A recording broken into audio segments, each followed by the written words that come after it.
Yar aduwa mata wallan katsina, abdu soja madaukin fansa. Yar aduwa mata wallan katsina.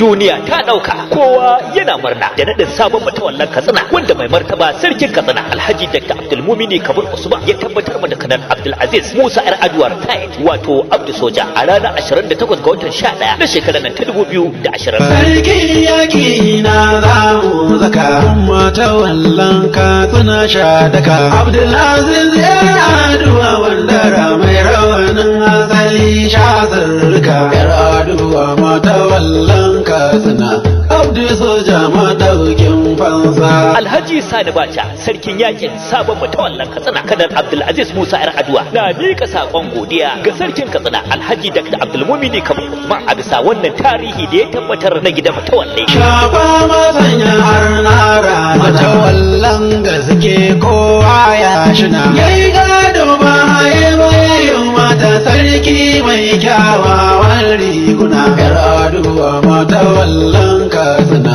abdu soja madaukin fansa. Alhaji Sani Bacha sarkin yakin sabon matawallan Katsina da kuma mika sakon ban gajiya da godiya ga mai girma gwamnatin jihar Katsina Right Honorable Aminu Bello Masari da kuma daukacin al'ummar da suka zo don shaida wannan nadi da fatan kowa ya koma gida lafiya. Allah ya saka da alkhairi, Allah kuma ya hutar da gajiya. Abdu soja madaukin fansa, jajirtaccen gaske nake faɗi, zuma farar saka tafi maɗi. Wannan sako ne daga Alhaji Sani Bacha sarkin yakin sabon matawallan Katsina Kanal Abdulaziz Musa Yar Aduwa Abdu Soja. Sarkin yaki na zamu zaka matawallan Katsina sha daka. Abdulaziz Yar Aduwa wanda mai rawanin